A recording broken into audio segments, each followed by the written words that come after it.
tersebut. Kemudian selain itu juga bisa juga apabila emboli tersebut dalam ini yang berat dapat menyebabkan penurunan dari kesadaran.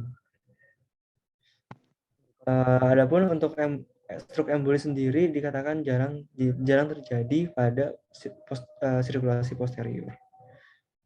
Ini adalah contoh adanya emboli dari internal carotid artery dan juga aorta. Ini umumnya berasal langsung dari jantung, plak-plak embolinya. Dan seringkali mayoritas dari cerebral emboli juga dapat berasal dari plak yang mengalami ulcerasi dari carotid artery. Di mana ketika emboli yang berasal dari aorta berupa atherosclerosis plak atau aortic aneurysm yang mengalami ulcerasi tadi, itu umumnya melibatkan kedua hemisfer dan menyebabkan sistemik emboli. Ya, sehingga bisa saja menyebabkan adanya emboli pada ekstremitas, sehingga gejalanya seringkali tidak hanya pada cerebral namun juga bisa pada ekstremitas.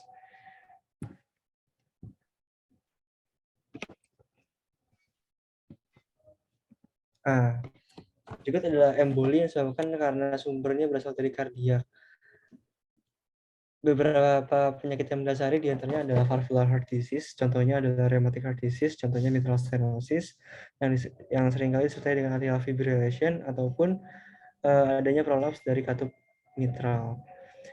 Selain itu contoh lainnya adalah adanya ischemic heart disease akibat adanya myocardial infarct dan disertai dengan adanya trombus pada otot mural dari jantung tersebut. Selanjutnya adalah aritmia. Itu bisa berupa aritmia non-rheumatic vascular disease atau tidak melibatkan katup. Di mana contohnya yang paling sering menyebabkan emboli adalah atrial fibrillation. Itu seringkali menyebabkan cardioembolic stroke. Selanjutnya adalah akibat dari bakterial endokarditis. Itu bisa mengakibatkan septic cerebral emboli disertai dengan iskemik. Dan pada akhirnya karena merupakan infeksi bakteri dapat menyebabkan infeksi dan juga mencetuskan terbentuknya suatu abses. Adapun dikatakan bahwa gejala-gejala neurologis itu dapat terjadi pada 30% kasus pada bakterial endokarditis. Umumnya disebabkan oleh Staphylococcus aureus dan juga Streptococcus yang merupakan mayoritas dari penyebab dari emboli dan emboli yang disebabkan oleh bakterial endokarditis. Selanjutnya adalah emboli akibat endokarditis non bakterial. Itu dapat disebabkan akibat malignant disease dan juga akibat adanya deposition, penumpukan dari fibrin dan juga platelet pada katup pada jantung. Selanjutnya adalah akibat atrial myxoma. Itu adalah penyakit yang jarang namun dapat menyebabkan recurrent dari cerebral emboli, di mana dapat menyebabkan episode bilateral hemisfer. Kemudian ada juga penyebab lainnya yaitu akibat patent foramen oval, itu kelainan jantung. Itu dapat menyebabkan paradoksal emboli. Dan seringkali kita curigai dapatkan pada pasien-pasien dengan deep vein thrombosis yang mengalami gejala cerebral infarct. Untuk mendiagnostik adanya kelainan jantung itu dapat menggunakan beberapa cardiac imaging. Contohnya di dalam buku ini dikatakan menggunakan transesophageal echocardiogram itu menyediakan imaging yang lebih akurat dari potensial embolik yang untuk mendeteksi sumber embolik yang potensial. Selain itu juga dapat menggunakan transcranial Doppler itu dapat menilai dan menganalisis dari karakter dari embolinya. Itu untuk melihat dari dan dapat menilai untuk resiko dari rekurensi dan menggunakan transcranial Doppler. Selanjutnya adalah sumber-sumber emboli lainnya. Contohnya bisa akibat dari fat emboli. Contohnya akibat fraktur fatal tulang besar itu seringkali menyebabkan fat emboli. Contohnya long bone dan juga pelvis, di mana lemak itu dapat berada pada bloodstream, aliran darah, kemudian melewati cerebral circulation, itu seringkali 3-6 hari setelah trauma. Di mana emboli seringkali berupa multiple emboli dan dengan gejala-gejala yang bervariasi.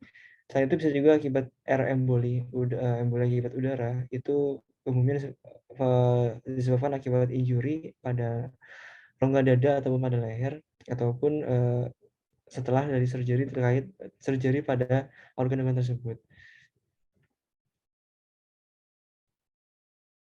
Onsetnya sendiri pada air emboli itu lebih akut, di mana apabila dikatakan bahwa apabila pasien survive pada 30 menit pertama, itu prognosisnya lebih baik. Contoh lainnya adalah nitrogen embolization. Itu juga menggambarkan gejala yang serupa dengan air emboli. Namun berbeda dengan air emboli biasa, pada pasien ini apabila mengalami emboli akibat nitrogen, meskipun pasien tersebut survive, dapat menyebabkan gangguan disability dari saraf itu lebih berat. Selain itu bisa juga akibat emboli akibat tumor, contohnya akibat dari metastasik. Pada jenis ini umumnya emboli lebih slow dan juga progresif, di mana gejala-gejala akut stroke yang menyerupai stroke akut itu sering terjadi, kemudian diikuti dengan beberapa minggu hingga bulan kemudian disertai dengan gejala efek massa. Berikut adalah contoh-contoh dari tumor-tumor yang beresiko dapat menyebabkan tumor emboli. Contohnya adalah tumor pada paru-paru, melanoma, testicular tumor, lymphoblastic leukemia pada prostat, pada payudara, dan juga pada renal. Yang dimana semuanya ini umumnya dapat menyebabkan metastasis pada otak. Selanjutnya terkait dengan cerebrovascular disease lainnya, yaitu terkait static dan juga occlusive disease. Bagaimana kita mengkonfirmasi diagnostik dari penyakit tersebut? Yang pertama adalah menggunakan CT scan. Pasien-pasien dengan curigaan adanya gangguan cerebrovascular disease, terutama occlusive disease, itu dapat dilakukan pemeriksaan CT scan. Terutama apabila dapat disertai dengan beberapa gejala, misalnya adalah penurunan dari level kesadaran. Kemudian ketika kita tidak yakin dengan penegakan diagnostik, atau ketika pasien-pasien menggunakan antikoagulan, dan di sini dikatakan juga bahwa ketika pasien sebelum atau sebelum menggunakan antitrombotik, dan juga apabila pada saat pada pasien-pasien dengan kecurigaan oklusif, di mana trombolisis itu dipertimbangkan, dan juga apabila pasien-pasien mengalami nyeri kepala hebat pada saat onset, di mana semua hal-hal tersebut apabila didapatkan, maka semua pasien harus dilakukan CT scan secara urgent, di mana pada CT scan akan didapatkan gambaran berupa low density. Seringkali low density-nya itu sesuai dengan teritori dari vaskular yang terlibat. Umumnya berbentuk wedge shape, agak lebar, di mana dan juga lesi tersebut dapat berubah seiring dengan berjalannya waktu, di mana pada pasien-pasien itu dapat mengalami perubahan mulai dari 3 jam, dan pada saat itu juga bisa didapatkan ketika 48 jam. Jadi lesi-lesi di persisi itu mungkin pada beberapa pasien bervariasi. Ada yang langsung dapat terlihat 3 jam, dan ada juga yang baru dapat terlihat itu 48 jam kemudian. Ini adalah contohnya di mana adanya gambaran infrahippodens pada area frontal yang umumnya berbentuk shape lebar dan juga sesuai dengan teritori vaskular tertentu. Di sini juga pada gambar ini dimana adanya hyperdens pada area middle cerebral artery. Kemudian CT scan juga dapat mengidentifikasi dari lokasi dan juga ukuran dari infark yang berfungsi untuk kita menilai bagaimana prognostik dari gejala tersebut. Kemudian CT scan juga dapat mengidentifikasi apabila dapatkan adanya gambaran hemorrhagic, transformasi dari infark ke hemorrhagic, dan juga apabila untuk mendidih dengan adanya hemorrhagic lain, misalnya akibat dari tumor. Selanjutnya adalah menggunakan MRI. Pada gambaran T2 itu dapat mengalami gambaran hiperintensitis. Kemudian itu dapat terjadi dalam hitungan jam dari onset dari iskemik. Selain itu juga dapat menggunakan pemeriksaan MRI yang lebih advance, contohnya menggunakan DWI atau diffuse wave imaging, dan juga menggunakan perfusion imaging atau PWI. Pada DWI dan PWI ini dapat menggambarkan early infarct, sesuai dengan adanya cytotoxic edem, dan juga adanya gambaran iskemik dari jaringan sekitar atau iskemik penumbra, di mana MRI advance tersebut merupakan imaging yang bermanfaat untuk memprediksi dari outcome dan juga terhadap planning terapi yang akan dilakukan. Contohnya terhadap terapi trombolisis, karena MRI advance tersebut dapat menilai atau mendiagnostik adanya gambaran early infarction.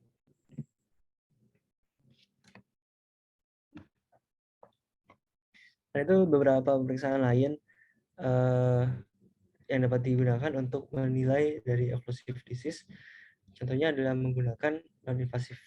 Contohnya adalah USG. Itu dapat mengakses extra dan intracranial vessel. Kemudian juga dapat menggunakan USG kardiak yang telah dijelaskan, yaitu transtorakin dan juga transovagal. Itu dapat menilai adanya sumber-sumber gangguan pada kardiak, contohnya pada kardiak embolik, dan juga pada penyakit terkait dengan gangguan pada katup jantung. Kemudian juga menggunakan MRA. Itu selain itu juga bisa juga dengan menggunakan komputer CTA. Itu menyerupai dengan CT, namun pada pasien-pasien ini diinjeksi dengan kontras sehingga dapat menilai dari potensi dari pembuluh darah. Di sini dikatakan bahwa dapat menginvestigate dari intrakranial dan juga ekstrakranial vaskularisasi. Ini selanjutnya adalah menggunakan yang invasif, contohnya ada DSA atau Digital Differential Subtraction Angiography. Itu merupakan metode yang paling canggih dan dapat digunakan untuk menentukan definitif diagnostis dari menentukan oklusif atau stenosis disease dari pembuluh darah yang terlibat.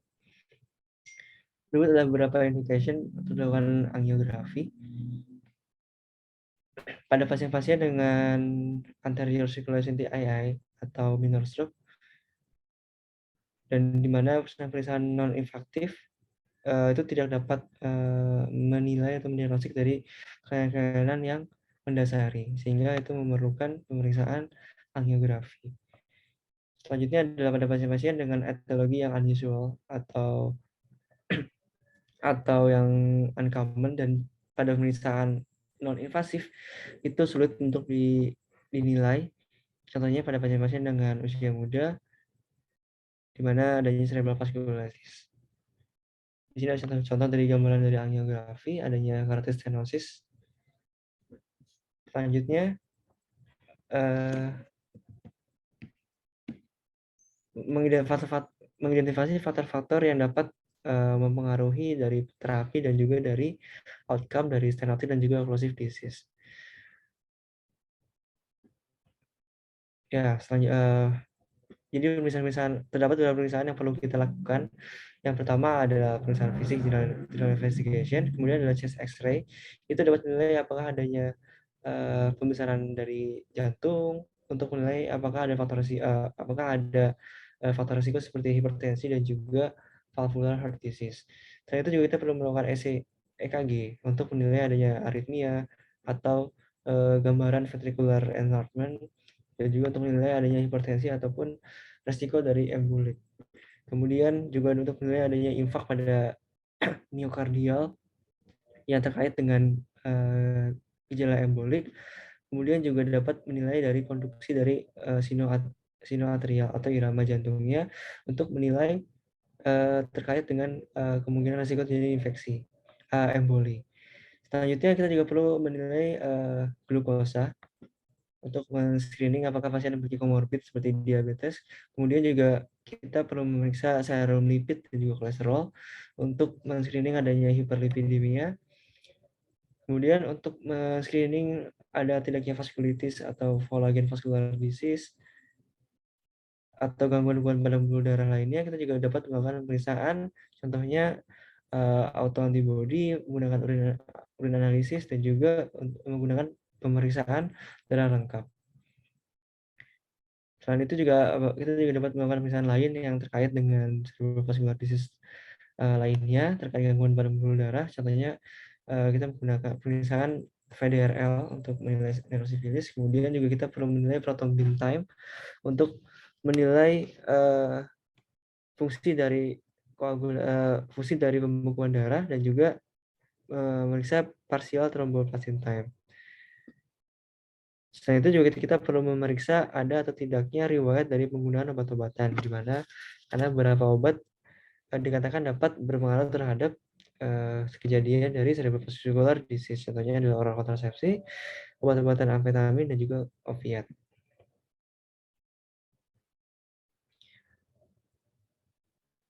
Jadi di samping dari investigasi beberapa hal tersebut, kita juga perlu melakukan beberapa studi lain yang lebih detail. Contohnya adalah ekokardiografi atau EKG jantung untuk menilai struktur dari jantung untuk menilai apa ada atau tidaknya risiko dari embolik. Kemudian juga kita perlu melakukan 24 jam cardiac monitor untuk menilai dari irama jantung untuk menghindari adanya atrial fibrilasi. Kemudian perlu juga dilakukan blood culture bila diperlukan untuk menilai apa ada atau tidaknya risiko terjadinya emboli atau stenotic disease akibat dari bakterial endokarditis. Selain itu juga kita dapat melakukan screening HIV untuk menilai ada atau tidaknya imunodefisiensi akibat AIDS misalnya. Kemudian kita menilai dari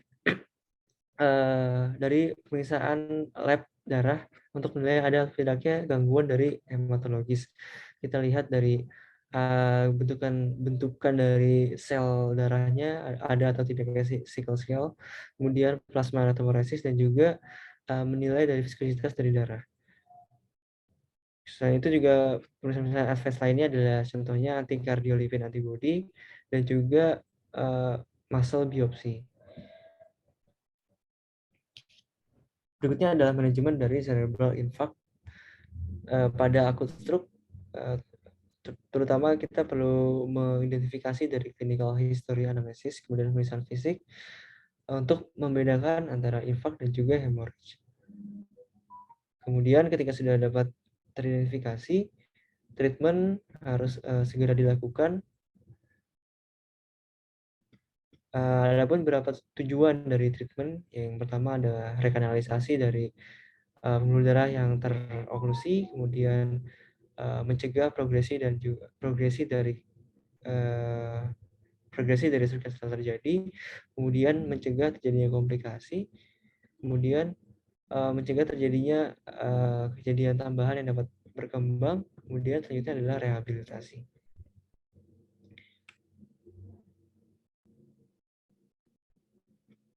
Jadi ada sekeliling dari area dari infark iskemik, jaringan beresiko untuk mengalami iskemik. Namun jaringan-jaringan sekitar tersebut potensi untuk recovery. Jadi bagaimana jaringan tersebut dapat recovery? Itu perlu kita proteksi dengan adanya adequate supply dari glukosa dan oksigen.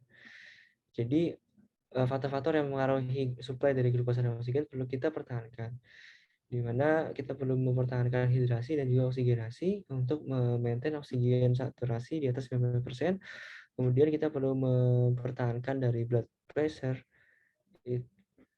Pada buku ini dikatakan kita lakukan treatment apabila tensi 190/110, dan juga kita perlu memaintain dari kadar glukosa 4-11 mmol per liter.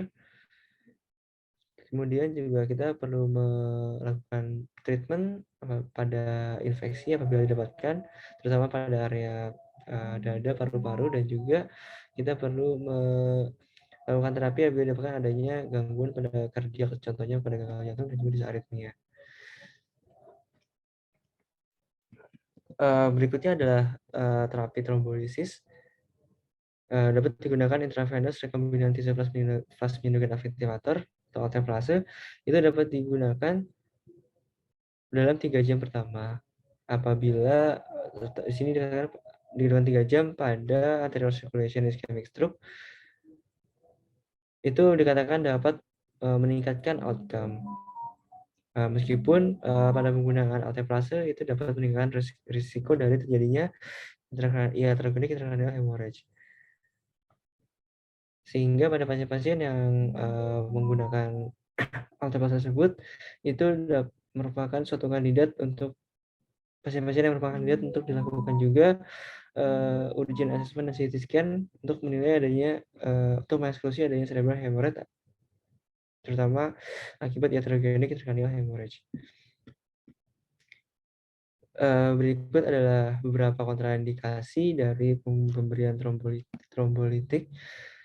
Yang pertama adalah onset yang masih tidak jelas, karena hal ini perlu dihindari agar terapi lebih tepat sasaran, karena dikatakan tadi bahwa penggunaannya pada 3 jam awal itu, pada awal-awal onset awal-awal itu akan lebih bermanfaat. Kemudian apabila pasien-pasien yang telah mengalami improve secara spontan, kemudian pada pasien-pasien dengan head injury atau setelah mengalami stroke sebelumnya pada 3 bulan terakhir, kemudian apabila pasien memiliki riwayat pembedahan pada gastrointestinal tract pada 21 hari terakhir, dan juga pada pasien-pasien dengan tensi lebih dari 90/10, atau pasien yang menggunakan antikoagulan, atau pasien dengan kejang atau riwayat kejang, dan juga pasien dengan gambaran hipodens pada CT scan. Pada pasien-pasien ini merupakan, pada buku ini dikatakan merupakan kontraindikasi dari trombolisis. Adapun pasien-pasien yang tidak bisa merupakan pasien-pasien yang tidak dapat dilakukan trombolisis, itu kita berikan aspirin 300 mg setiap hari selama 2 minggu, atau clopidogrel pada pasien-pasien yang apabila mengalami intoleran pada aspirin. Kemudian namun penggunaan antikoagulan perlu kita hindari apabila kita menilai pada pasien tersebut dapat mengalami adanya risiko terjadinya transformasi hemorrhage. Maka pemberian antikoagulan tersebut perlu kita hindari. Selanjutnya, pasien dengan cerebral infarction itu perlu ditransfer ke stroke unit. Dalam buku ini dikatakan bahwa terdapat good evidence bahwa multidisciplinary care pada stroke unit itu dapat meningkatkan dari outcome pada pasien-pasien dengan stroke. Selanjutnya adalah kita perlu manajemen dari RW-nya. Dari kita perlu menilai apakah pasien resiko mengalami aspirasi pneumonia. Jadi pada pasien-pasien dengan stroke yang seringkali mengalami gangguan pada airway dan juga breathing-nya, seringkali mengalami resiko untuk mengalami pneumonia aspirasi yang dapat memberikan komplikasi yang signifikan pada pasien-pasien dengan stroke. Kita dapat meminimalisir dari resiko tersebut dengan melakukan assessing swallowing. Jadi kita perlu menilai bagaimana pasien dapat menelan atau tidak, dan juga kita perlu untuk menggunakan NG tube untuk makan dan juga untuk cairan apabila pasien-pasien pada pasien tersebut mengalami gangguan dalam menelan, untuk menghindari terjadinya pneumonia aspirasi. Dan itu juga manajemen cerebral infarct lainnya yang sangat penting adalah early mobilization, di mana pasien perlu dilakukan mobilisasi secara early. Itu contohnya adalah kita perlu menolong pasien untuk duduk apabila memungkinkan, dan kita lakukan mobilisasi secepatnya.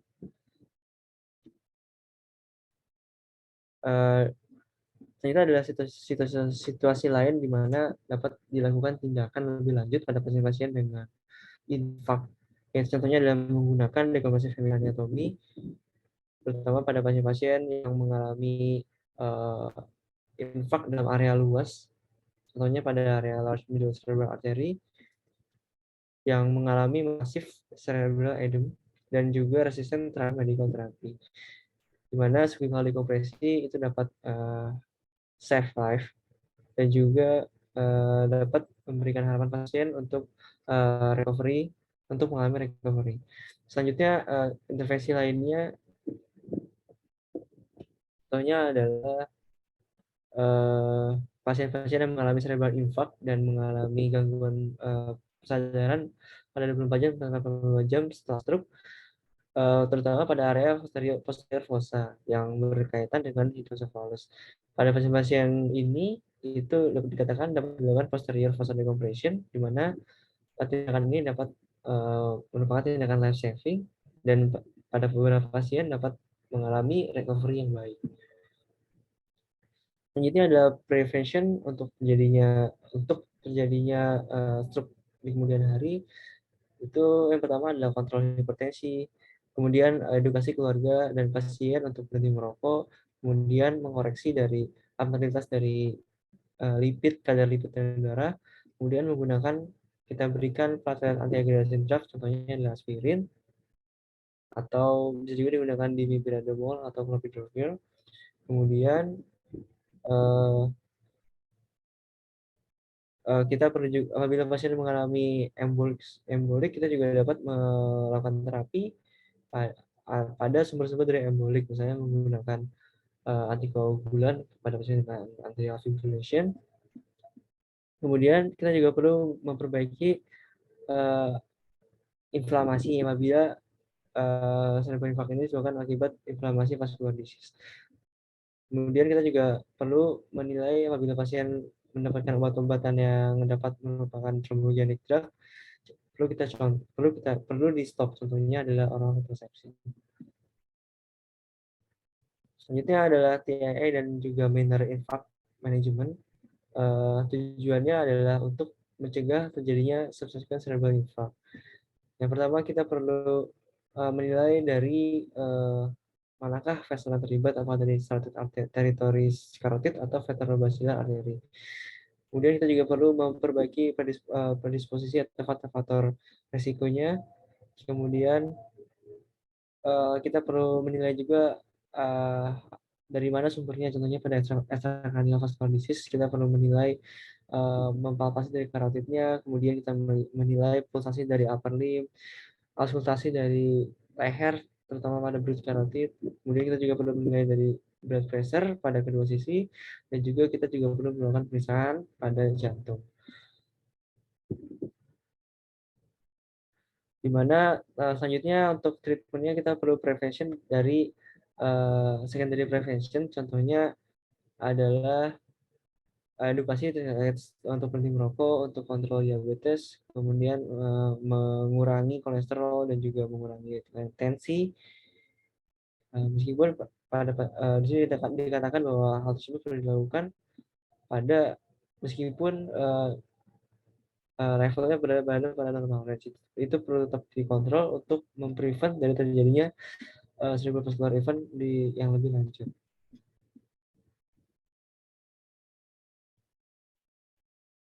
Dan begini dikatakan beberapa resiko terjadinya vascular event apabila dilakukan terapi. Contohnya apabila pasien-pasien tidak dilakukan terapi itu dapat mengalami 8% peningkatan resiko terjadinya vascular event di satu tahun setelahnya. Di mana apabila menggunakan aspirin yang awalnya 14% di tahun pertama itu dapat berkurang 6% di satu tahun selanjutnya. Bila ditambahkan dengan statin yang awal menurun lagi dari 10,5%, kemudian satu tahun berikutnya jadi 4,5%, dan apabila ditambah dengan obat-obatan pengontrol tensi itu dapat menurun lagi event satu tahun pertama menjadi 8% dan satu tahun berikutnya menjadi 3,5%. Selanjutnya adalah beberapa terapi intervensi pada TIA. Di sini dikatakan dapat menggunakan beberapa cara, misalnya menggunakan carotid endarterectomy, terutama pada pasien-pasien yang mengalami carotid stenosis.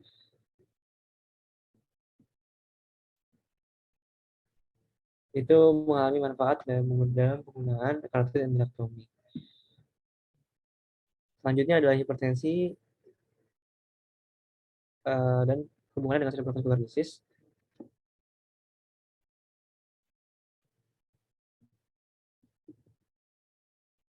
Jadi pada akut dan juga transient dari hipertensi itu dapat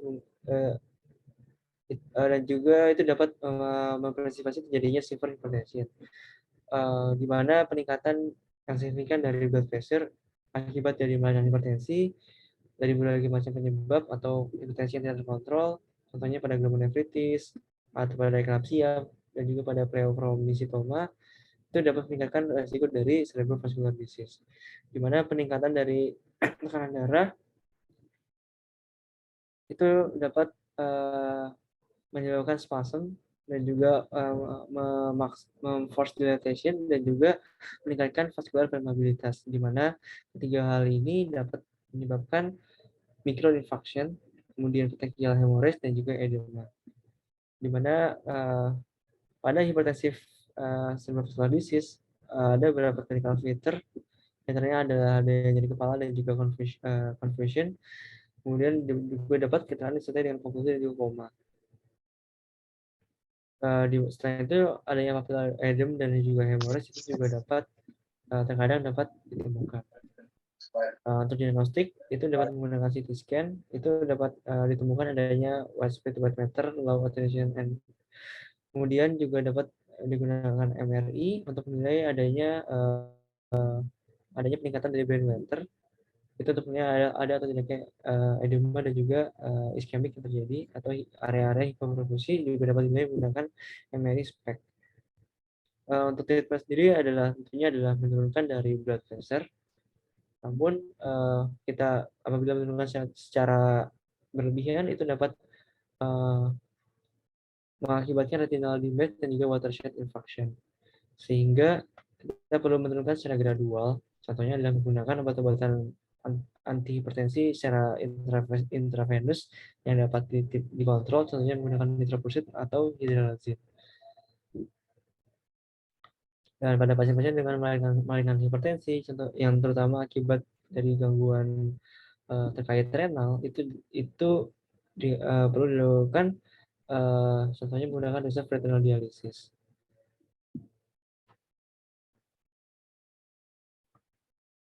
Contohnya dari hipertensi yang menyebabkan cerebrovascular disease adalah Binswanger encephalopathy. Itu merupakan rare disorder di mana dapat juga disertai dengan progresi demensia dan juga pseudocerebral palsy yang disosiasikan dengan adanya diffuse hemisphere demyelinization. Pada CT scan dapat menunjukkan adanya gambaran low attenuation pada area periventricular dan juga pada area senal kapsul. Seperti contoh pada gambar ini, ditemukan adanya preventricular low attenuation pada CT scan.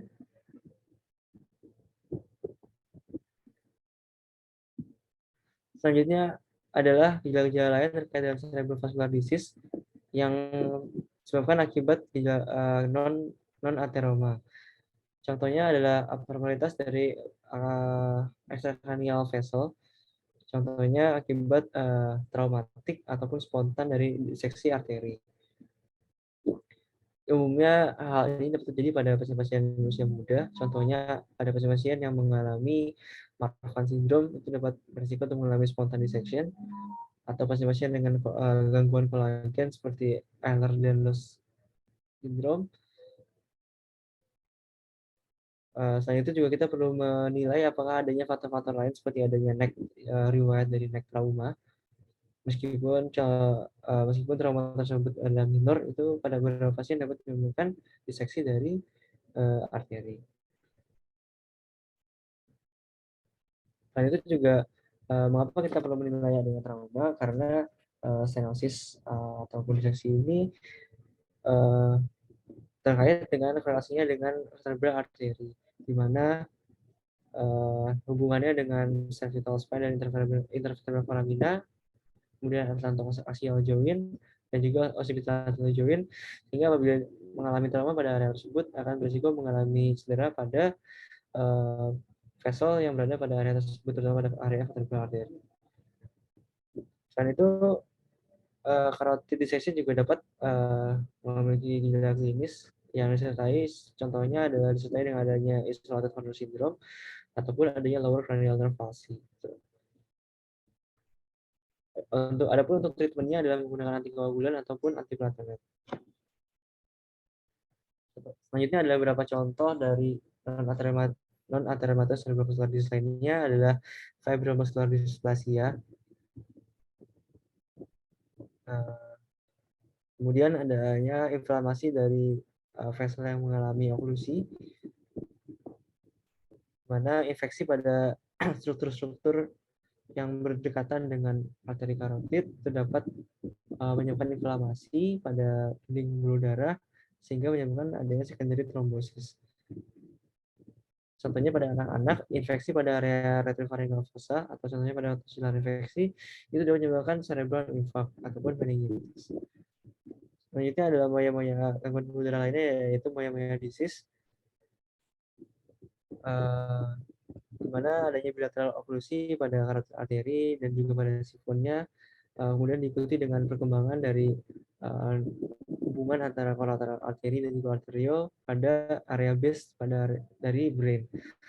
Ini di sini merupakan bisa juga berupa gejala kongenital ataupun acquired disorder, dan juga dalam ini dikatakan terasosiasi dengan beberapa gejala sebelumnya, contohnya adalah previous meningitis, kontrasepsi, dan juga adanya gejala granulomatosis disease, contohnya sarkoidosis.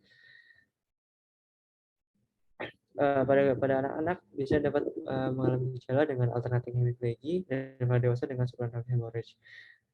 Dan mungkin dikatakan bahwa saat ini tidak ada spesifik treatment, namun dapat menggunakan cervical revaskularisasi prosedur untuk menangani hal ini. Selanjutnya adalah vaskulitis dan juga collagen vascular disease. Contohnya adalah sistemik lupus erythematosus, kemudian rheumatoid arthritis, dan juga ataupun gangguan-gangguan dari connective tissue lainnya.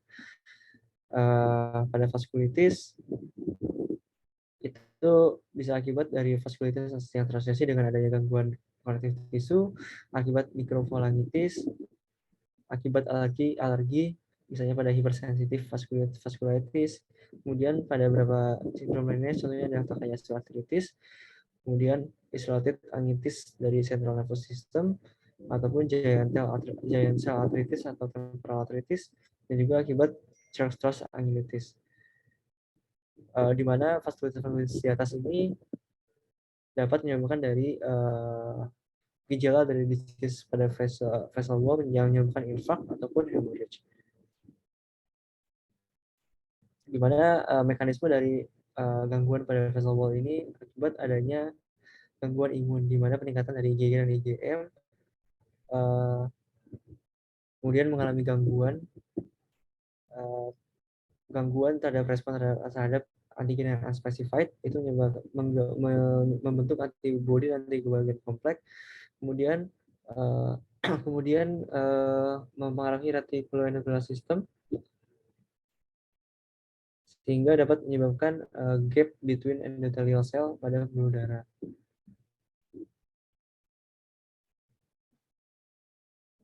Di mana proses-proses ini merupakan dapat kita sebut dengan imun kompleks vaskulitis. Yang berikut adalah beberapa contoh dari vaskulitis dan juga collagen vascular disease. Contohnya adalah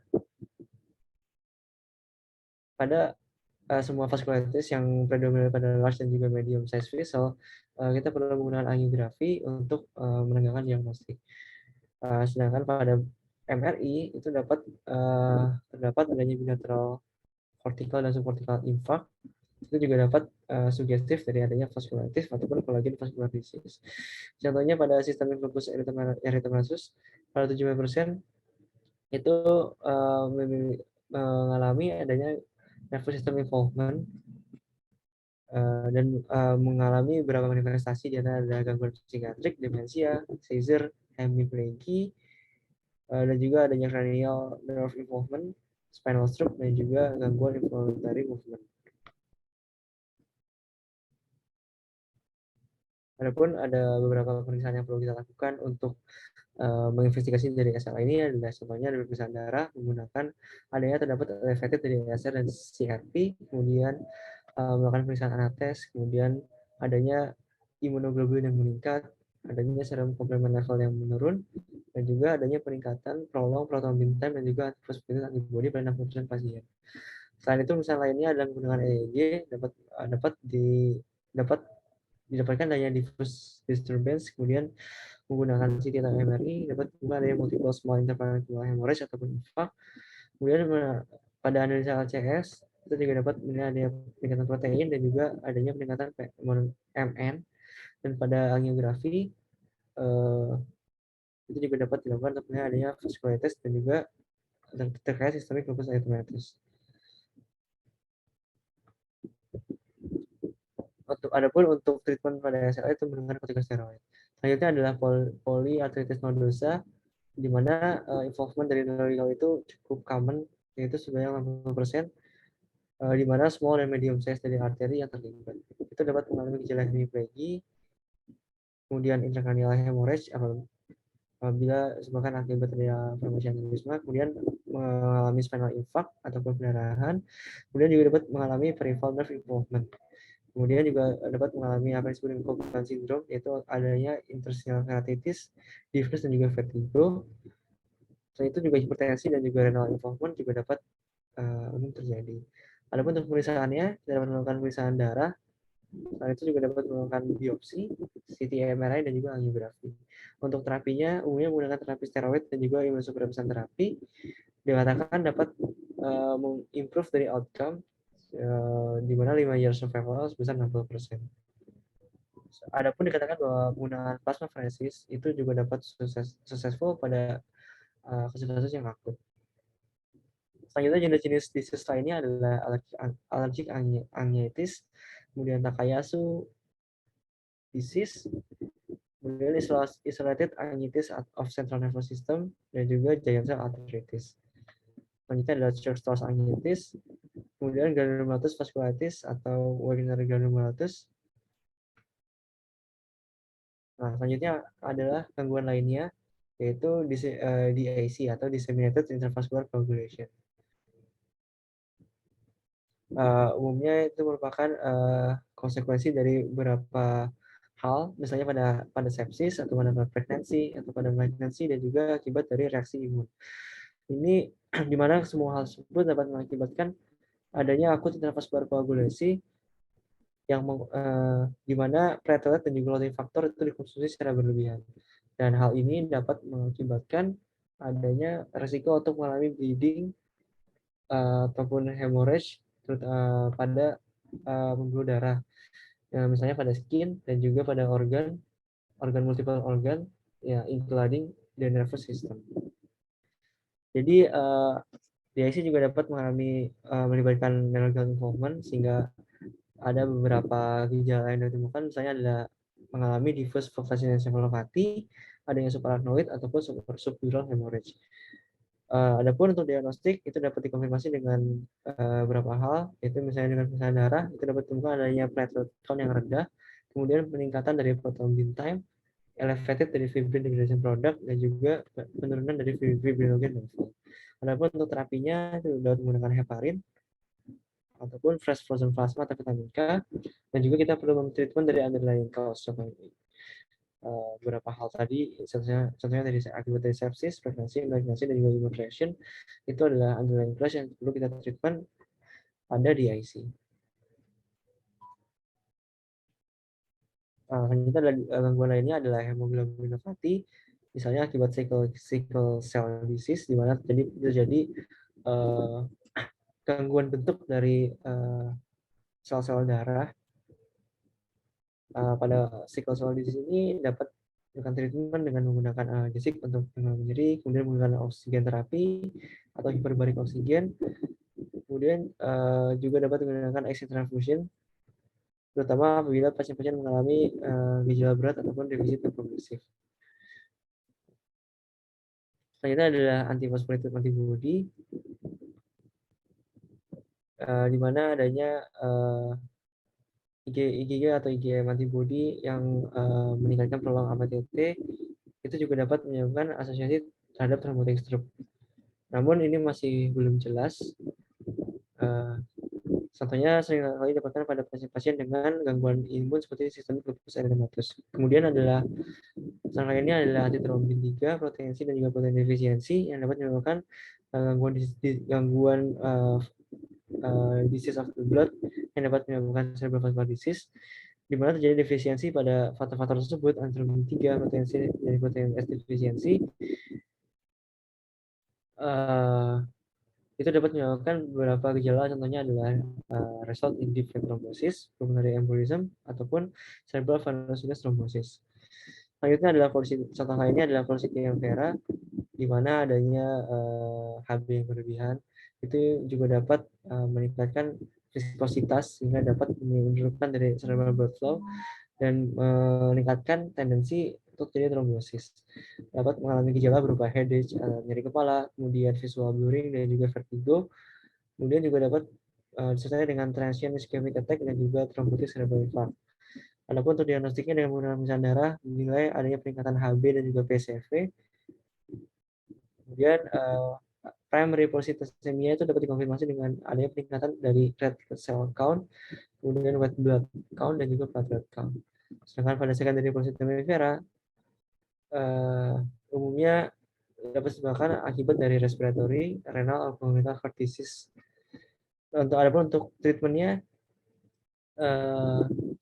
dengan menggunakan replacement dari volume dengan menggunakan contohnya dengan low molecular weight dextran, kemudian juga dapat menggunakan antimitotic drug, terutama pada kasus-kasus di mana polycythemia vera itu diakibatkan akibat myeloproliferative disease. Selanjutnya adalah disease of blood lainnya adalah hipergammaglobulinemia, kemudian trombotik trombositopenic purpura atau Moscowitz syndrome. Selanjutnya adalah trombositopeni, itu juga dapat disebabkan akibat idiopatik ataupun akibat drug induced atau akibat myeloproliferative disease, di mana trombositopeni juga dapat berasosiasi dengan terjadinya intracranial hemorrhage. Selain itu juga trombositosis, di mana adanya elevation platelet lebih dari 600.000, mana juga dapat merupakan bagian dari myeloproliferative disorder atau akibat dari chronic infection. Itu juga dapat menyebabkan dari cerebral vascular disease. Umumnya dapat meningkatkan risiko dari recurrent thrombotic, di mana untuk pada pasien dengan trombositosis, treatmentnya adalah menggunakan aspirin, terutama pada pasien-pasien dengan mild case, atau pada pasien-pasien dengan severe atau yang lebih berat itu dapat menggunakan plasmapheresis dan juga antimitotic drug. Selanjutnya, disease of the blood lainnya adalah hyperfibrinogenemia. Selain itu, juga dapat disebabkan akibat metabolic disorder, contohnya adalah hemosideruria dan juga akibat melas. Baik, sekian lanjutan dari cerebral vascular disease dari buku Lindsay Neurological. Sekian, mohon maaf bila kesalahan. Terima kasih. Assalamualaikum warahmatullahi wabarakatuh.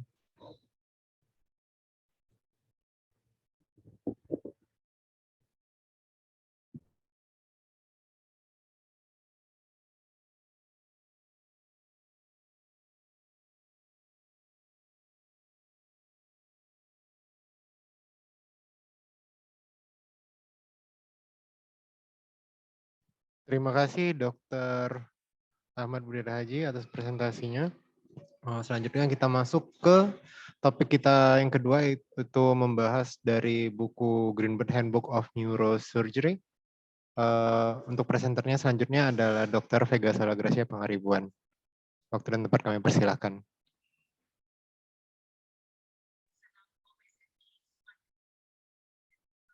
Ya, selamat malam kepada kakak-kakak semua, kepada Dr. Teddy, spesialis bedah saraf konsultan. Terima kasih untuk kesempatannya. Hari ini saya akan membawakan chapter 3 dari Greenberg's Handbook of Neurosurgery dengan judul Neurophysiology and Regional Brain Syndromes. Oke, untuk di Greenberg yang dibahas pertama adalah blood-brain barrier, di mana ini adalah passage of water-soluble substances dari darah ke sistem saraf pusat yang dibatasi dengan tight junctions atau zonula occludentes yang ditemukan pada cerebral capillary endothelial cells yang membatasi penetrasi ke parenkim dari otak. Itu disebut blood-brain barrier, dan juga membatasi antara choroid plexus dan epithelial cells, atau CSF barrier. Efektivitas dari blood-brain barrier itu bisa terganggu pada beberapa keadaan patologi seperti tumor, infeksi, trauma, stroke, hepatic encephalopathy, dan lain-lain. Dan juga bisa dimanipulasi secara farmakologis.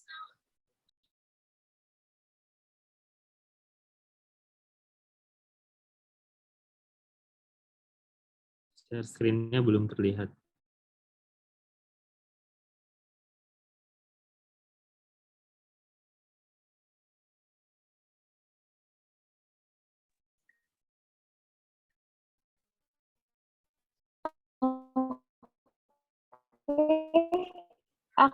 Saya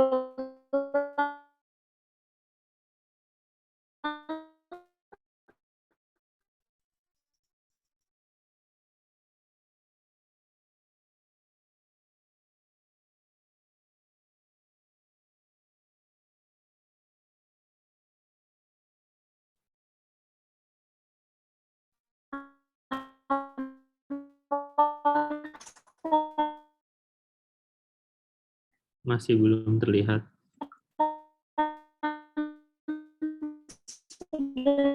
terlihat.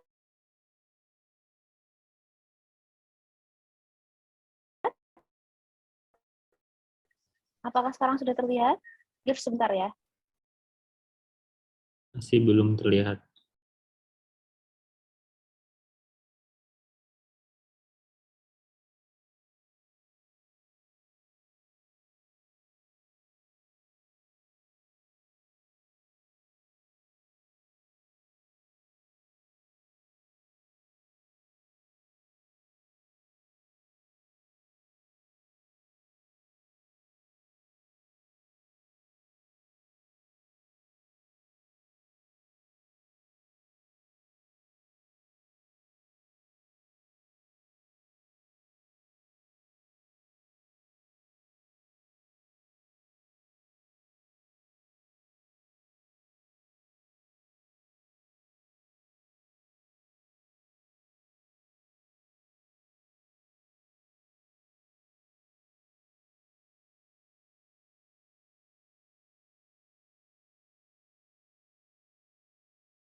Masih belum terlihat, Dr. PG.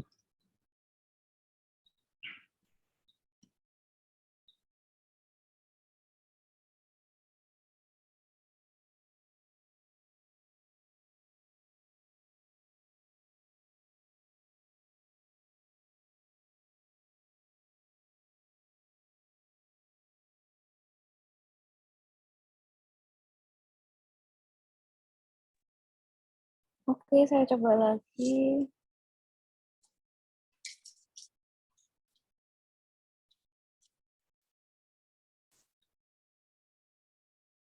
Oh ya, oke. Terlihat? Ya, sudah terlihat. Oke, maaf saya mulai untuk Neurophysiology and Regional Brain Syndrome dari Greenberg. Oke, tadi saya sudah sempat membahas mengenai blood-brain barrier, di mana blood-brain barrier ini akan terkompromis, bisa juga dimanipulasi pada kondisi seperti tumor, infeksi, trauma, stroke, hepatic encephalopathy, dan juga dapat dimanipulasi secara farmakologis dengan hipertonik mannitol yang bisa meningkatkan permeabilitas dari blood-brain barrier dan juga steroid, di mana dia bisa mengurangi penetrasi dari small hydrophilic molecules. Ini adalah gambaran dari systemic capillary, di mana pada darah itu ada gap antara capillary endothelial cells, sedangkan pada brain capillary tidak ada gap, tapi adanya adalah tight junction, di mana itu mengharuskan semua zat-zat untuk melewati capillary endothelial cells jika mau masuk ke dalam parenkim otak. Kemudian untuk choroid plexus, dia tidak ada tight junction, tapi dia dibatasi oleh choroid epithelial cells. Sehingga kalau misalnya ada dari CSF mau masuk ke dalam, itu juga harus melewati choroid epithelial cell, tidak bisa langsung masuk. Oke, ada beberapa lokasi di otak di mana blood-brain barrier itu tidak ada, seperti choroid plexus, hypophysis, tuber cinereum, area postrema, pineal, dan preoptic recess. Lalu bagaimana cara menilai integritas dari blood-brain barrier? Yang pertama bisa menggunakan visible dyes, seperti Evans blue, fluorescein, bisa menggunakan radio opaque dyes, dan ini bisa dilihat menggunakan CT scan, menggunakan iodine. Bisa juga paramagnetik yang dapat dilihat di MRI dengan menggunakan gadolinium. Kemudian mikroskopik bisa menggunakan horseradish peroxidase. Kemudian radio label bisa menggunakan albumin atau sukrosa. Cerebral edema dan blood-brain barrier itu berkaitan, di mana ketika terjadi cytotoxic edema, blood-brain barrier itu tertutup sehingga tidak ada ekstravasasi dari protein, sehingga tidak ada enhancement di CT scan maupun MRI. Sel otak membengkak dan kemudian mengkerut kembali. Ini bisa terlihat pada head injury. Kemudian pada vasogenic edema, blood-brain barrier rusak. Protein keluar dari sistem vaskuler dan bisa tampak pada pencitraan. Extracellular space juga melebar. Sel stabil. Dan pada vasogenic edema itu berespon dengan kortikosteroid seperti dexamethasone. Ini bisa dilihat pada sekitar dari metastatic brain tumor. Kemudian pada kondisi iskemik, itu adalah kombinasi dari cytotoxic edema dan vasogenic edema. Blood-brain barrier awalnya akan tertutup, tapi setelahnya dia akan terbuka. Extracellular space akan menyempit dan kemudian akan melebar kembali. Untuk cairan akan ekstravasasi terlambat. Bisa terjadi deteriorasi yang terlambat setelah intracerebral hemorrhage. Kemudian kita akan membahas mengenai language dan speech function. Di sini bagaimana cara kita melocalize language function pada otak, itu terdapat pada Wernicke's area, yaitu Brodmann area 40 dan 39, di mana dia bertanggung jawab pada bahasa, dan juga Broca's area atau Brodmann area 44 yang disebut juga motor speech area, dan keduanya terletak pada dominan hemisfer. Dan kita bisa melihat di sini Broca's area dan Wernicke's area tersambung dengan arcuate fasciculus. Di sini juga disebutkan mengenai dual stream model of language, di mana itu dibagi menjadi dua, dorsal stream dan ventral stream. Untuk dorsal stream, dia primarily ada di dominant hemisphere, sedangkan ventral stream itu terdapat di kedua hemisfer. Jadi pada regio 1 atau primary auditory areas itu adalah the initial processing of language.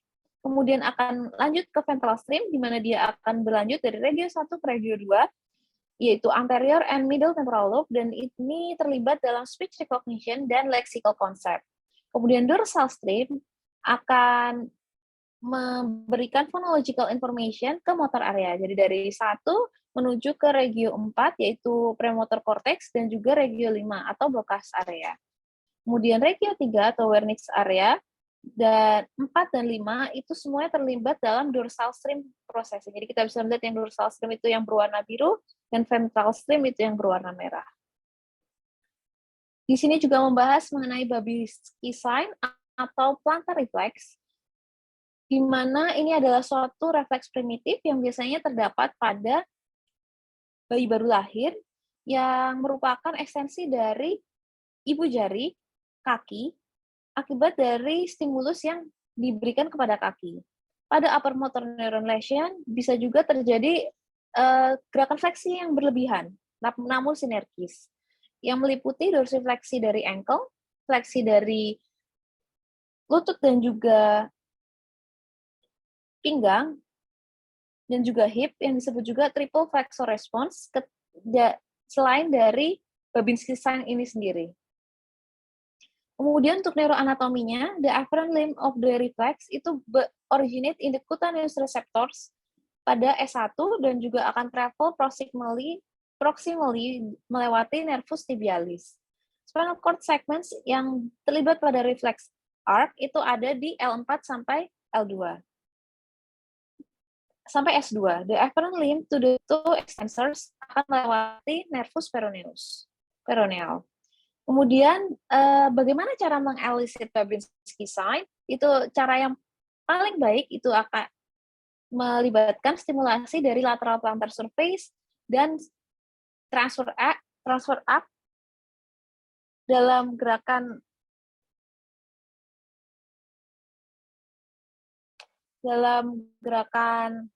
satu gerakan selama 5-6 detik. Kemudian ada manuver-manuver lain yang bisa mencetuskan Babinski sign. Yang pertama adalah Cadok, Schafer, Oppenheim, Gordon, Bing, Gonda, dan atau Strosky.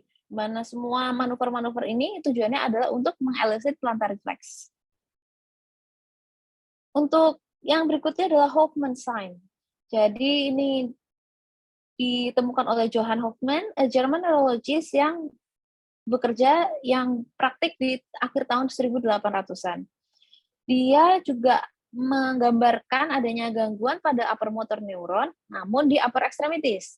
Caranya adalah dengan mengflick bagian bawah, mengflick ke bawah kuku dari jari tengah atau jari manis. Dan jika positif, itu akan terjadi fleksi yang involunter dari jari-jari terdekatnya atau jempol. Dan ini biasanya bisa juga muncul pada orang normal namun tampak lemah. Hoffman sign sendiri tampak di 68% pasien yang dioperasi karena cervical spondylotic myelopathy. 7 dari 11 pasien yang datang dengan lumbar symptoms tapi tanpa myelopathy bisa muncul a bilateral Hoffman sign.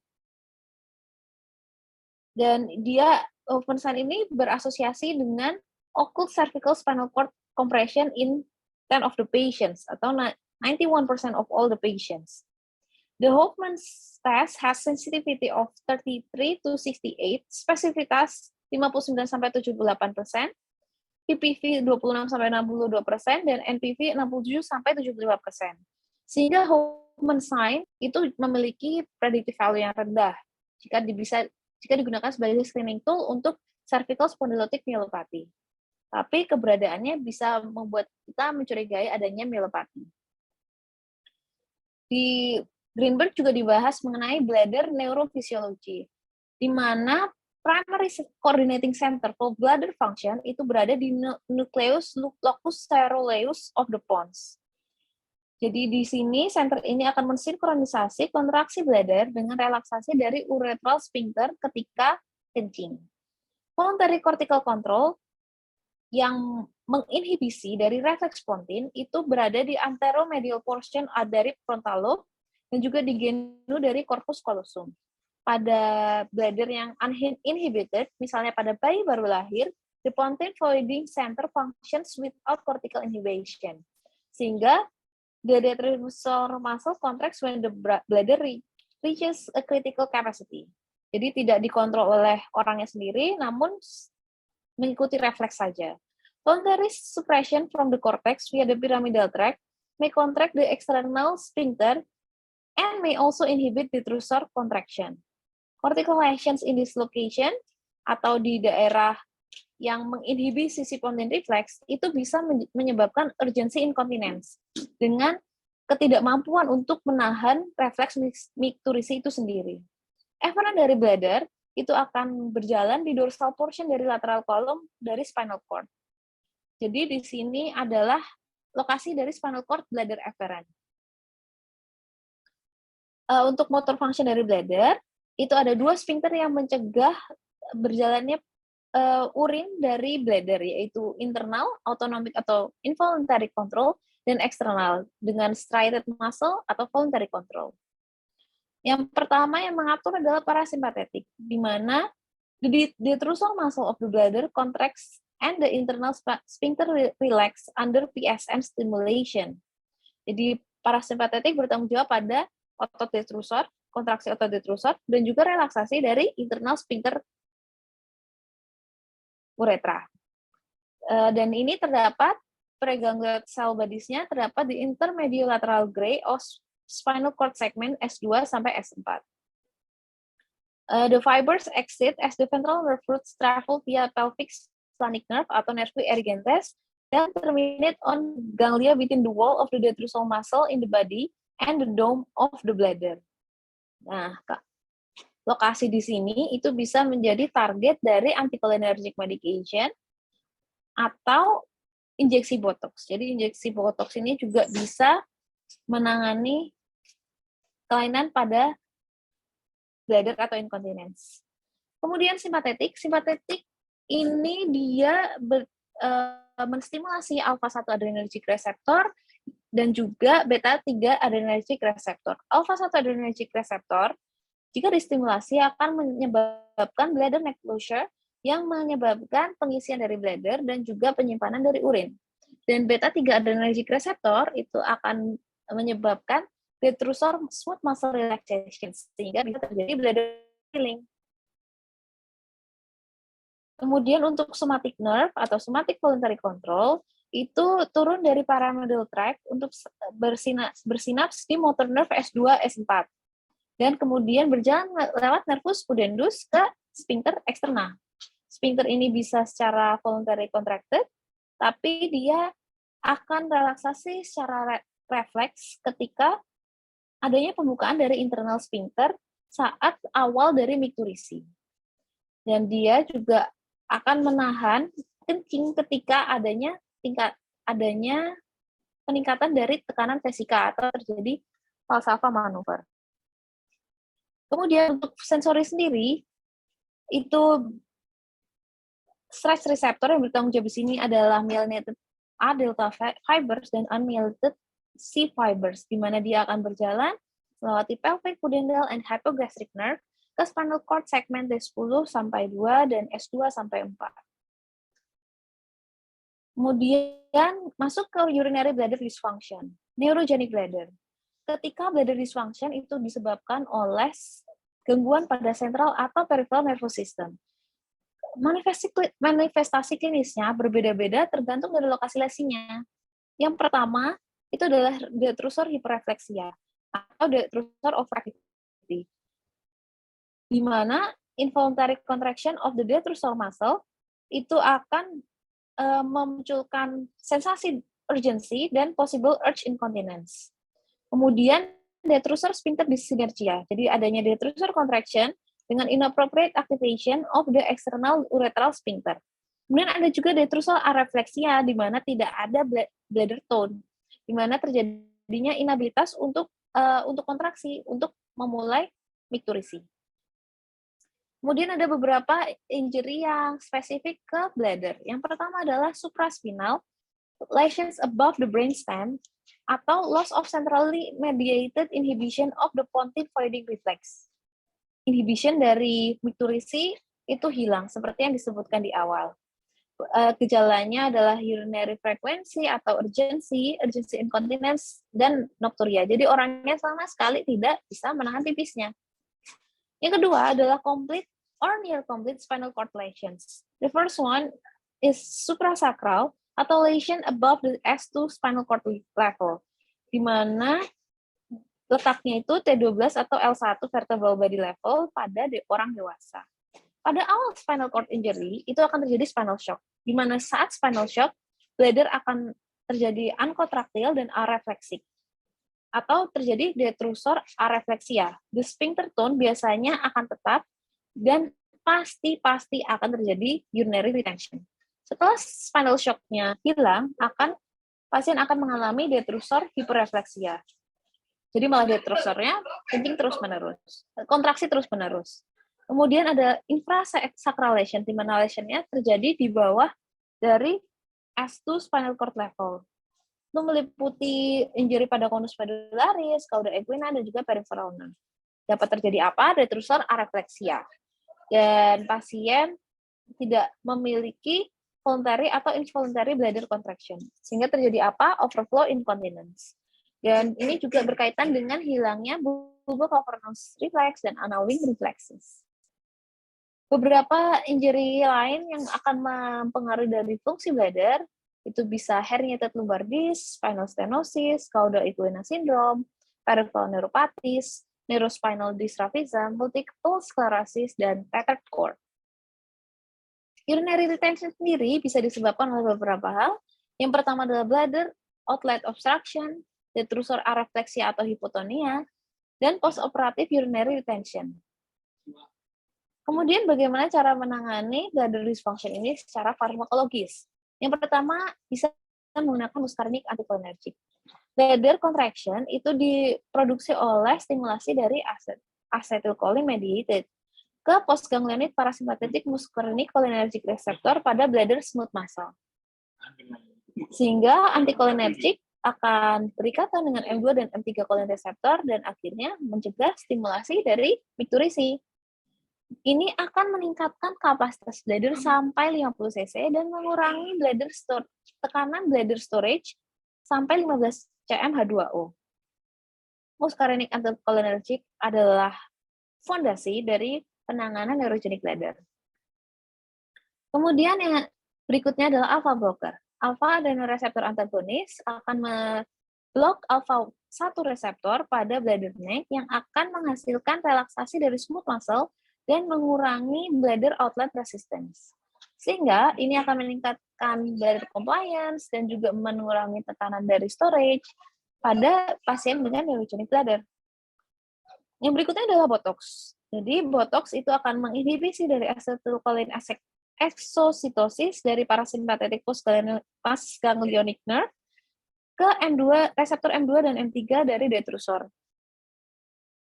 Mencegah kontraksi dari detrusor. Botulinum toxin ini bisa diinjeksi langsung ke otot detrusor ketika dilakukan sitoskopi. Dan Botox ini bisa mengurangi overaktivitas dari bladder, mengurangi urgensi, dan juga tekanan dari storage. Dan juga bisa dilakukan neuromodulation untuk bladder dysfunction, seperti penggunaan interstim dari Medtronic.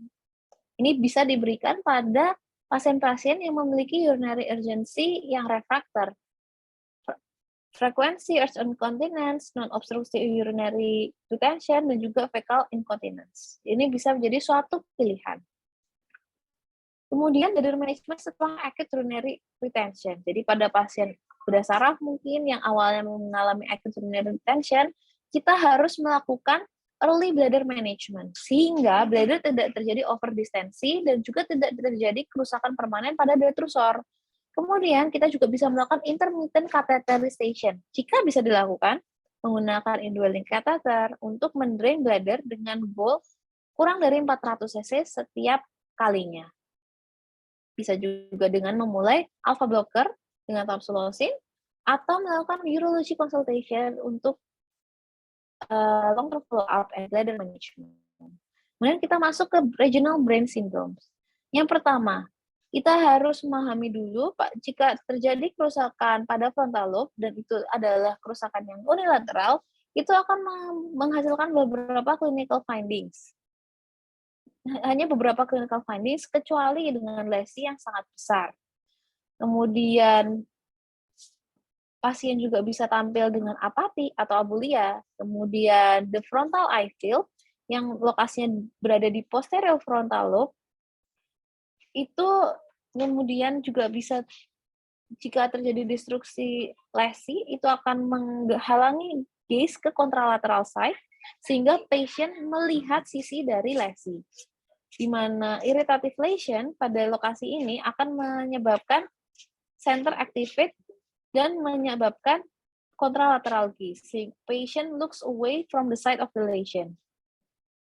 Kemudian pada bilateral injury, pasien bisa tampil dengan apati atau abulia, Kemudian jika terjadi injury pada olfactory groove region, bisa terjadi Foster Kennedy syndrome, di mana nanti akan kita bahas. Kemudian jika terjadi injury pada prefrontal lobes, di mana dia mengontrol executive function, maka akan terjadi gangguan pada planning, prioritizing, organizing thoughts, suppressing impulses, understanding the consequences of decision. Jadi orangnya lebih impulsif.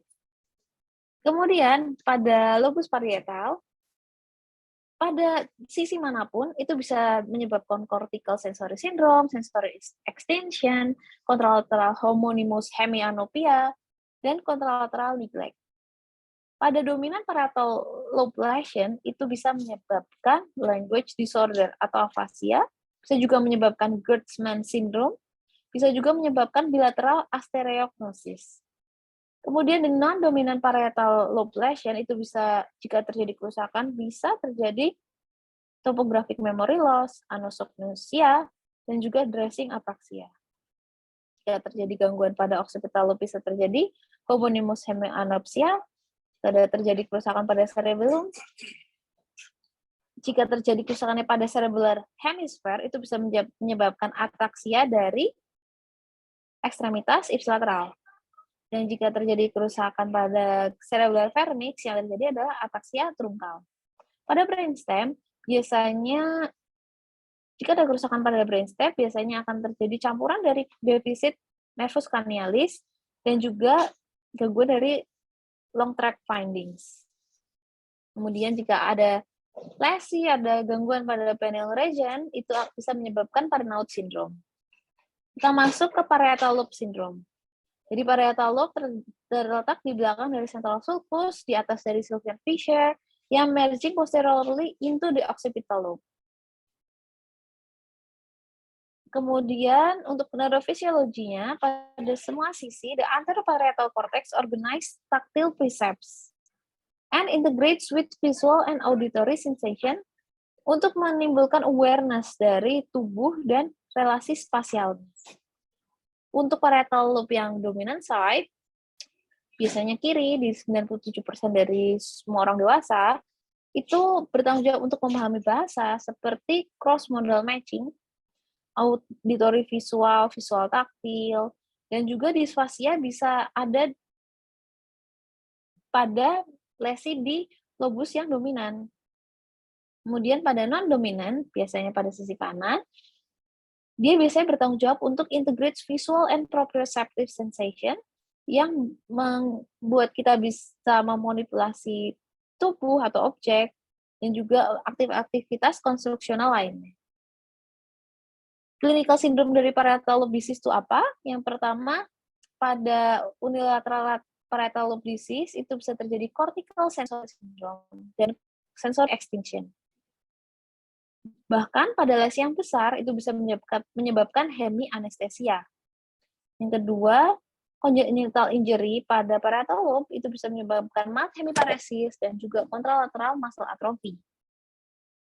Kemudian bisa menyebabkan homonymous hemianopia atau visual inattentiveness, bisa juga menyebabkan anosognosia, bisa juga menyebabkan neglect of the contralateral half of the body and visual space, dan biasanya terjadi pada lesi di sisi kanan.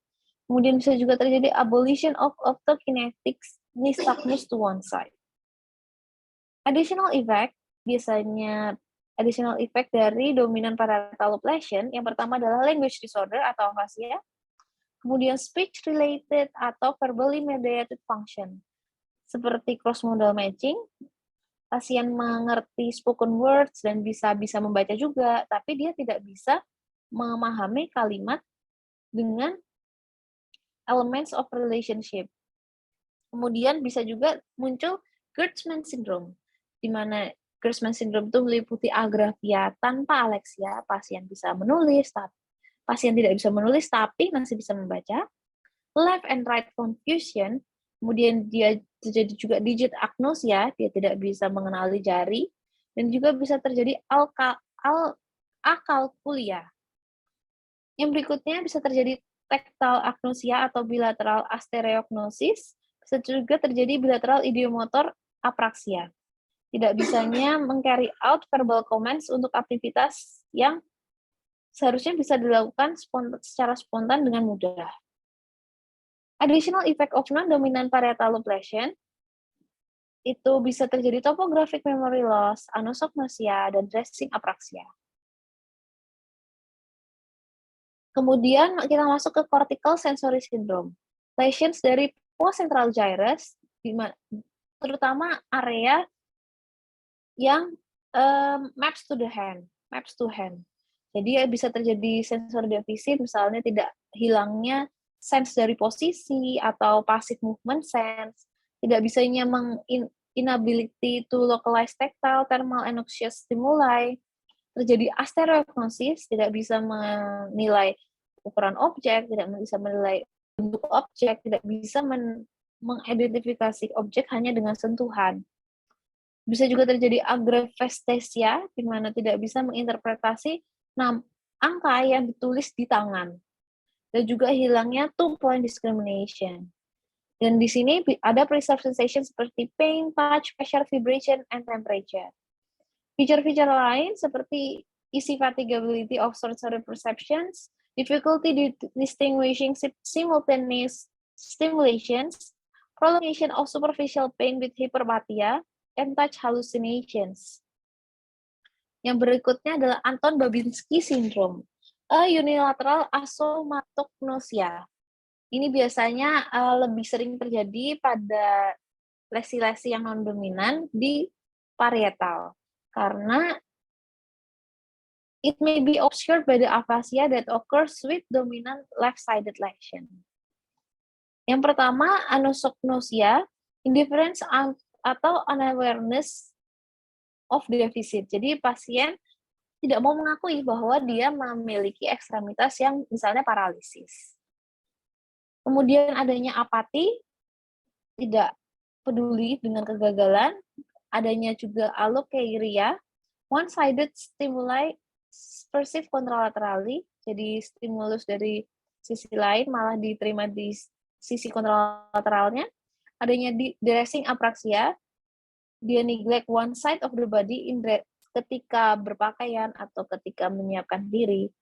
Extinction, patient is unaware of contralateral stimulus when presented with double-sided simultaneous stimulation. Kemudian inattention to an entire visual field with or without homonymous hemianopia, with deviation of head, eyes, and torsion of body to unaffected side. Jadi dia benar-benar tidak mempedulikan sisi satunya. Kemudian kita masuk ke Foster Kennedy syndrome. Biasanya ini terjadi pada lesi pada olfactory groove atau medial third sphenoid wing tumor. Biasanya meningioma. Sekarang sindrom ini lumayan jarang karena adanya early detection by CT or MRI. Classic triad-nya apa? Yang pertama adalah ipsilateral anosmia, kemudian ipsilateral central scotoma dengan optic atrofi karena adanya pressure pada optic nerve, kemudian contralateral papil edema akibat dari elevated ICP. Biasanya juga bisa disertai dengan ipsilateral proptosis akibat orbital invasion dari tumor. Kemudian kita masuk ke cerebellar mutism dan sindrom dari posterior fossa. Cerebral mutism atau mutism with subsequent dysarthria. Jadi speechlessness yang develop ketika adanya perlukaan pada cerebellum, seperti cerebellar trauma, stroke, hemorrhage, paracerebralitis. Namun paling sering terjadi setelah reseksi tumor posterior fossa pada anak-anak.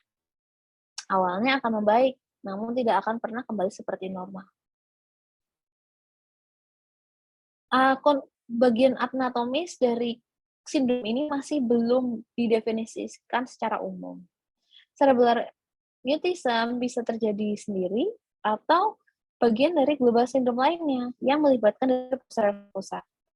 Cerebellar mutism syndrome itu meliputi cerebellar mutism, hipotonia dan iritabilitas. Dan juga posterior fossa syndrome itu bisa terjadi cerebellar mutism syndrome, bisa juga terjadi cranial nerve deficit, bisa terjadi neurobehavioral changes, dan urinary incontinence atau retention. Ini harus tekankan, cerebellar mutism itu bukan bagian dari cerebellar syndrome, sehingga tidak ada urusannya dengan ataksia, dysmetria, dan nystagmus.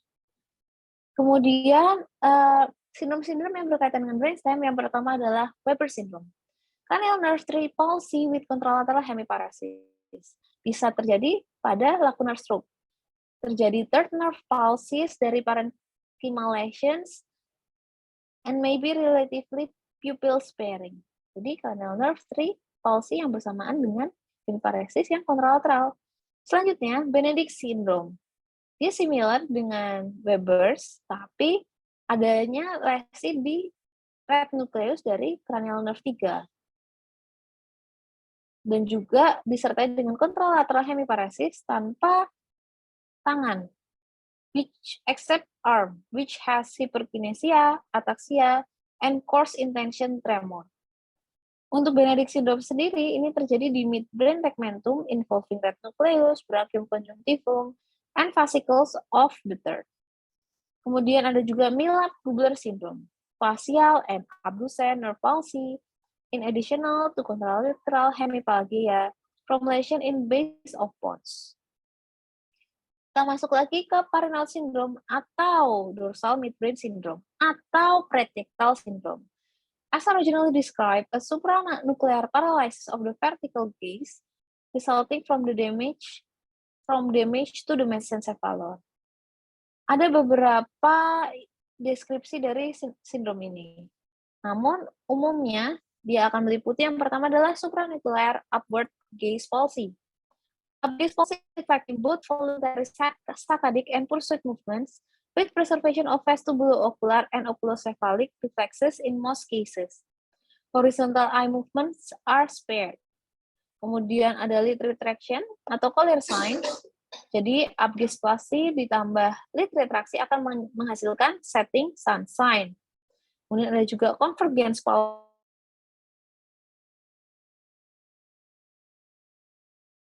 Bisa juga terjadi pseudo-abducens palsy, light near response atau pseudo-Argo-Robertson, convergent spasm, nystagmus retractorius, intranuclear ophthalmoplegia. Kemudian ada juga jugular foramen syndromes. Jadi konten dari jugular foramen seperti nervus 9, 10, 11, petrosal sinus, sigmoid sinus, dan some of pharyngeal branches from the ascending pharyngeal and occipital arteries. Jadi, jika melibatkan dari jugular ini, itu ada beberapa sindrom. Fernet, Collet-Sicard, Filaret, Tapia, Jackson, and Smith. Di mana kalau saya Fernet, itu kita bisa melihat gangguan dari 9, 10, 11, Collet-Sicard dari 9 sampai 12, kemudian Filaret itu semua dari 9 sampai 12 dan juga simpatetiknya. Dan berikutnya bisa kita lihat di tabel ini. Jadi kalau misalnya kita mau menggambarkan secara anatomisnya, kita bisa melihat di sini ada nervus 9, 10, 11 yang keluar melewati jugular foramen. Jadi kalau misalnya ada kerusakan di sisi sini, maka yang akan terjadi kerusakan 9, 10, 11 atau disebut dengan Ferret syndrome. Untuk selanjutnya bisa dilihat di sini. Oke, sekian dari saya. Itu yang bisa saya sampaikan dari chapter 3 dari Greenberg Handbook of Neurotrauma, Handbook of Neurosurgery. Terima kasih.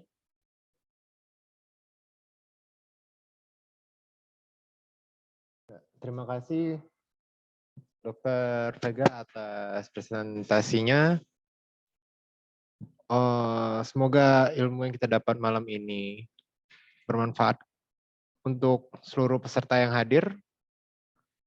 Terima kasih kepada seluruh peserta yang hadir dalam acara Neurotrauma Textbook Reading Marathon. Saya Dr. Muhammad Fali Akbar dan segenap kru Divisi Neurotrauma Bedah Saraf Universitas Airlangga mengucapkan terima kasih. Jangan lupa like, komen, dan subscribe channel YouTube kami dengan nama Divisi Neurotrauma Bedah Saraf FK UNR.